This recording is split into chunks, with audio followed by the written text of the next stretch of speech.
हाँ जी मित्रों, कैसे हो? देखो, अगर आपके पास किसी भी प्रकार का लीगल नोटिस आया है या फिर कोर्ट कचहरी से ही संबंधित किसी प्रकार का नोटिस आया हो, चाहे वो फैमिली ट्रायल से रिलेटेड हो, सिविल मामले से रिलेटेड कोई किसी प्रकार का नोटिस हो, गवाही के लिए नोटिस आया हो या फिर फैमिली कोर्ट से रिलेटेड किसी प्रकार का नोटिस आया है, तो आपने अगर उस नोटिस को लेने से इनकार कर दिया या फिर आपने गलत जानकारी दी पोस्टमैन को और उस नोटिस को लेने से इनकार कर दिया, तो आपके पीछे बहुत बड़ी कार्रवाई हो सकती है। इसलिए इस वीडियो का पूरा देखो ताकि आपको सटीक और सही जानकारी प्राप्त हो सके कि आप अपने जीवन में सुरक्षित कैसे रह सकते हो। अगर आपको ये वीडियो पसंद आया तो मेरे इस वीडियो को लाइक करके दोस्तों के साथ शेयर कर देना। अगर आप मेरे चैनल पर नए हो तो मेरे चैनल को सब्सक्राइब करके रख लो। मैं नित्य प्रतिदिन ऐसे वीडियोस लाता रहता हूं। चलो बात करते हैं मेन मुद्दे पर। सबसे पहले हम बात करेंगे कि अगर आपके पास किसी भी अधिवक्ता के माध्यम से लीगल नोटिस आया है तो वहां आपको क्या करना चाहिए। देखो, किसी भी प्रकार का नोटिस हो, आपको वहां पे इग्नोर नहीं करना है, चाहे वो अधिवक्ता के माध्यम से हो या कोर्ट से रिलेटेड नोटिस हो, आपको वहां बिल्कुल भी इग्नोर नहीं करना है। अब बोलोगे कि अधिवक्ता का नोटिस आया, नहीं जवाब देंगे तो क्या होगा। देखो, बहुत सारी चीजें हो सकती है।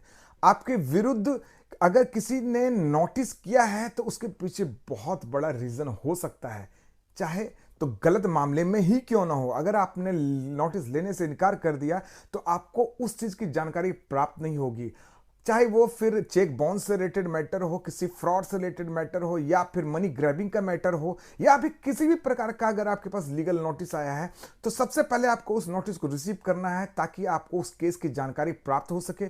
इसके बाद आपको एक सक्षम अधिवक्ता के पास जाना है और उसको बढ़िया से जवाब देना है। सामने वाले पार्टी को अपने अधिवक्ता के माध्यम से अपने पक्ष को रखो कि आपने जो नोटिस प्राप्त किया है क्या उसकी सही सच्चाई है। अगर उसमें किसी प्रकार की सच्चाई नहीं है तो आपके अधिवक्ता आपकी सारी बातों को अपने तरीके से लिखेंगे और सामने वाले पार्टी को जवाब देंगे।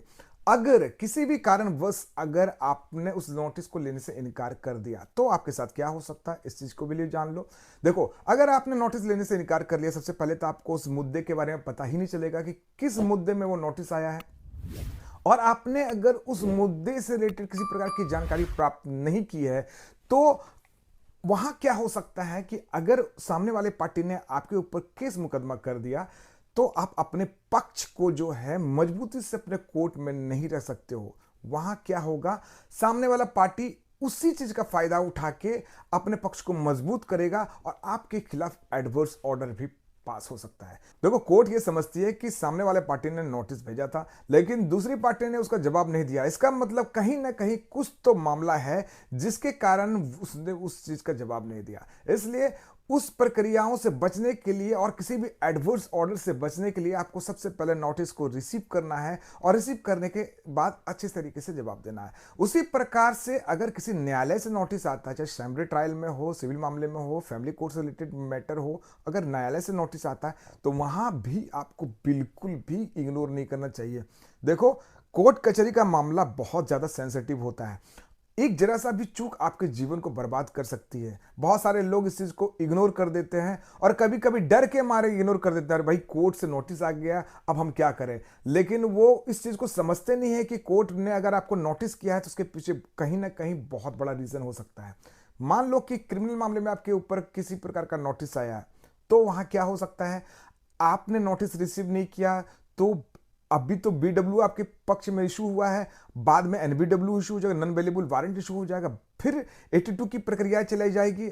इस्तिहार डाला जाएगा कि भाई अगर आप नहीं आते हो तो आपके घर को कुर्की जब्त करके हम अपने पास रख लेंगे और जितने भी एसेट्स हैं आपका रिकवर कर लेंगे। वो तो इस्तिहार है। इसके बाद 83 का प्रोसीडिंग चलाया जाएगा, वहां पे फिर इस्तिहार नहीं चटेगा, आपके घर में कुर्की जब्ती कर दी जाएगी। तो ऐसे मामले हो सकते हैं।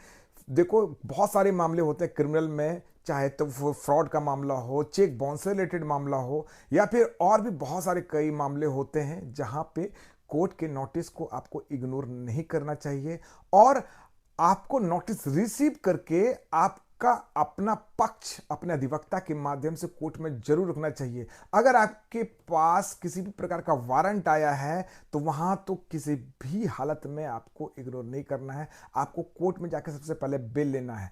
अगर वो नॉन बेलेबल वारंट है तो सबसे पहले आपको एंटीसिपेटरी के लिए अप्लाई करना है, और एंटीसिपेटरी बेल ग्रांट करवाने के बाद आपको कोर्ट में प्रेजेंट होकर अपने आप को सरेंडर करना है ताकि आपको आसानी से बेल मिल जाए।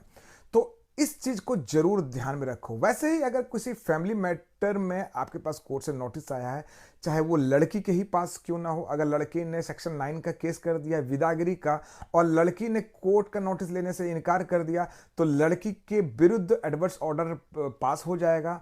ऐसे मामले बहुत सारे आते हैं कोर्ट में। जब लड़की 498A का केस कर देती है तो लड़का सेक्शन 9 का केस कर देता है। अगर 498A के मामले में लड़के ने नोटिस लेने से इनकार कर दिया तो जेल जाने तक की नौबत आ सकती है। वैसे सेक्शन 9 में अगर लड़की ने जाने से इनकार कर दिया तो वहां आपके लड़की के खिलाफ जो है एडवर्स ऑर्डर पास हो सकता है और लड़के की पक्ष की मजबूती फिर वहां पे हो जाती है।